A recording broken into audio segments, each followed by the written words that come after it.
জানি mister police commissioner, মন্ত্রী মহোদয় নিরাপত্তার ব্যাপার আছে, কিন্তু জনগণ জানতে চায় কতটুকু নিরাপত্তা আপনারা তাদেরকে দিতে পেরেছেন। আপনাদের পাহারা থাকা সত্ত্বেও এদেশে দুজন রাষ্ট্রপ্রধান নিহত হয়েছেন। কে মেরেছে তাদের বলতে পারেন? জনগণ তো মারেনি।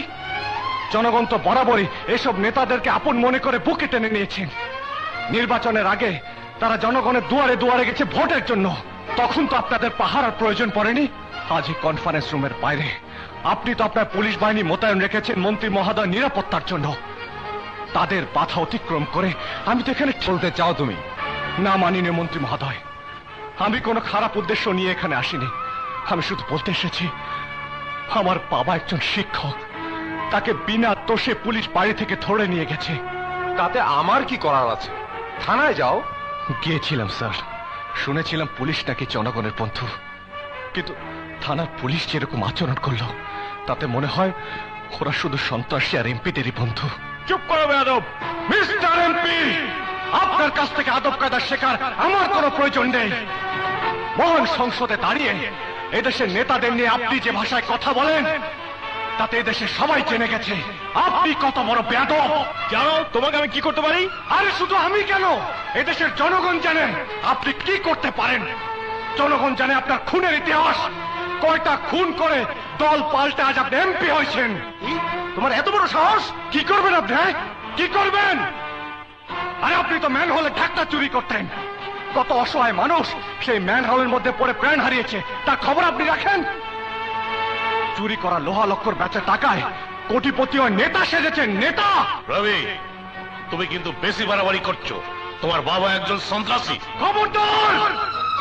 আমার বাবা সম্পর্কে আরেকটি বাজে কথা বললে তোমার জিভ আমি টেনে ছিঁড়ে ফেলবো। আরে এমপি হয়ে আজ আমার বাবা সম্পর্কে বাজে কথা বলছো, অথচ ইলেকশনের আগে আমার বাবা হাসান মাস্টারের কাছে দোয়া চাইতে চাইতে তোমার ঘাড় বাঁকা হয়ে গেছিল, মনে নেই? আরে এলাকায় সন্ত্রাসের রাজত্ব কায়েম করেছো তুমি, এর বিরুদ্ধে প্রতিবাদ করায় মিথ্যা অভিযোগে আমার বাবাকে গ্রেফতার করিয়েছো তুমি। এই বের করে দাও ওকে, বের করে দাও।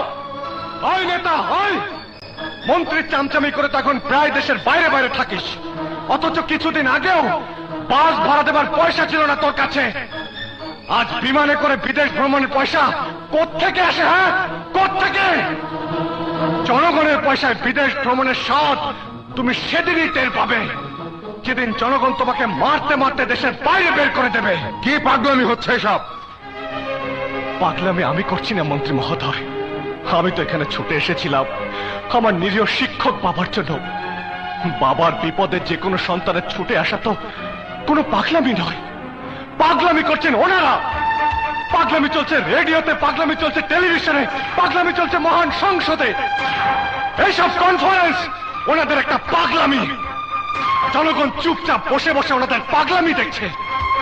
ওনাদের পাগলামি দেখতে দেখতে জনগণ যেদিন খেপে যাবে সেদিন পাগলা গারদে যাওয়া ছাড়া কারো কোনো উপায় থাকবে না। কি?